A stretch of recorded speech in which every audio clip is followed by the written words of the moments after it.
हम एक प्रेस वार्ता जो कर रहे हैं, 30 तारीख को चुनाव है स्नातक निर्वाचन क्षेत्र का। यह चुनाव अपने आप में बहुत महत्वपूर्ण होता है। ये 5 मंडल और 17 जिले का चुनाव है। इसमें 200 से ऊपर के आसपास विधायक का निर्वाचन क्षेत्र का चुनाव होता है। यह चुनाव बहुत पहले थके हारे लोगों की एक शरण स्थली बनी रहती थी उच्च सदन में, जबकि उच्च सदन का जो गठन होता है उसमें योग्य व्यक्तियों का एक चयन होता है कि जो जाके सदन में पढ़े लिखे लोगों की, स्नातकों की बात करेंगे। आदरणीय देवेंद्र प्रताप सिंह जी जब से इस चुनाव में आए, तब से यह चुनाव स्नातकों के, शिक्षकों के, अधिवक्ताओं के और पढ़े लिखे लोगों के साथ साथ आम जन की आवाज़ बनने का काम यह सदन किया। और उनके लगातार जुझारूपन और उनके संघर्षों के आधार पर उत्तर प्रदेश में यह स्नातक निर्वाचन क्षेत्र अपने आप में एक अलग पहचान बनाया।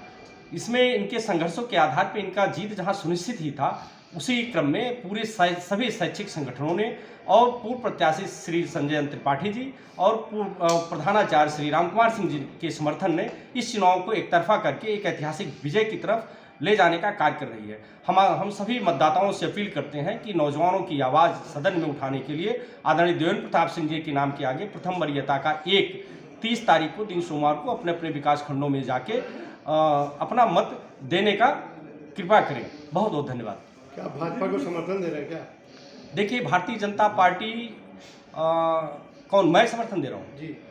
मेरा समर्थन आदरणीय देवेंद्र प्रताप सिंह जी को है। जहाँ तक आपको भी पता है कि मैं किसी राजनीतिक दल का भी सदस्य नहीं हूँ और मेरा पूरा का पूरा जो समर्थन है देवेंद्र प्रताप सिंह जी के आचरण, देवेंद्र प्रताप सिंह जी के क्रियाकलाप और उनके ऐतिहासिक निर्णयों के आधार पर है। उनके जब आप जीवन में जाएंगे तो उन्होंने अपने ही सरकारों के खिलाफ, जनता के मुद्दों पे अपनी सरकारों से उन्होंने संघर्ष करने का काम किया है और आज की डेट में समाज के अंतिम पायदान पे खड़े व्यक्ति के चेहरों पे मुस्कान लाने के लिए, चाहे वो अकलियत समाज हो, चाहे वो दलित समाज हो, चाहे वो पिछड़ा समाज हो, चाहे अगले समाज हो, सबकी आवाज़ के रूप में आदरणीय देवेंद्र प्रताप सिंह जी ने अपनी एक अलग पहचान बनाई है। निश्चित रूप से देवेंद्र प्रताप सिंह जी किसी दल के सदस्य, किसी दल के उम्मीदवार, भारतीय जनता पार्टी के उम्मीदवार है, लेकिन अगर वो किसी दल के उम्मीदवार न भी होते तो जनता और हम आदरणीय देवेंद्र प्रताप सिंह जी के साथ हमेशा रहते। स्नातकों के लिए अभी तक उन्होंने किया क्या है? स्नातकों की जो लड़ाई है, स्नातकों के हित में जितना अभी आप देखेंगे, इसके पहले जो प्रतियोगी परीक्षाएं होती थी जिनमें बहुत सारे गोलमाल होते थे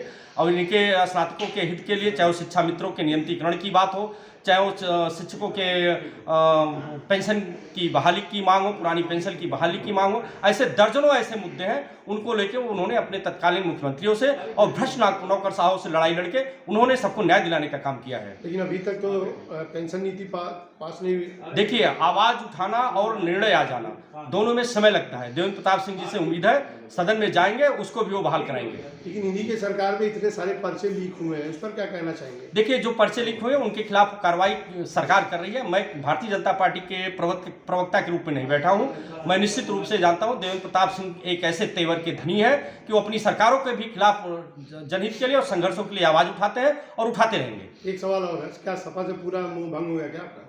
देखिए, समाजवादी पार्टी से मैंने इस्तीफा इसलिए नहीं दे दिया कि समाजवादी पार्टी टिकट हमको नहीं दी। समाजवादी पार्टी की जो वर्तमान स्थिति बनी हुई है, मैं आपको बताना चाहता हूं, पूरे खलीलाबाद में 7048 वोट बने हुए हैं।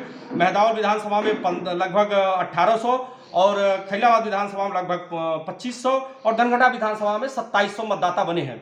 मैं दावे के साथ कहता हूं कि संगठन में आधा दर्जन लोग भी वोटर नहीं है और ऐसे आधार पे जो प्रत्याशी चुनाव लड़ने आए हैं वो आजमगढ़ की धरती से आए, सिर्फ उन्हें प्रत्याशी बना दिया गया। वो आज तक यहाँ जितने भी विधानसभा के हमारे समाजवादी पार्टी के प्रत्याशी लड़े हों या संगठन में आधे दर्जन भी उन्होंने मतदाता बनाने का काम नहीं किया। यहाँ तक जो लोग अपने बैनरों पे LLB और LLM लिखाते हैं, अपने आप को प्रखर वक्ता के रूप में साबित करते हैं और पढ़े लिखे ग्रेजुएट के रूप में साबित करते हैं, ऐसे लोगों को भी उन्होंने मतदाता नहीं बनाया। जो व्यक्ति अपने चुनाव में एक मतदाता नहीं बना सकता, वो आम जन की आवाज कभी नहीं बन सकता, वो आम जन की संघर्षों के लिए कभी सामने खड़ा नहीं हो सकता है और निश्चित रूप से केवल एक टाइम पास हो रहा है और एक अपने आप को एक प्रत्याशी के रूप में लाके अपना प्रचार कर रहे हैं। कह रहे जीतेंगे। समाजवादी पार्टी फिर भी जीत का दावा कर रही है। देखिए, समाजवादी पार्टी जो जीत का दावा कर रही है, जितने नेता जीत की दावा कर रहे हैं, सिर्फ उनसे पूछ लीजिए क्या वो मतदाता है।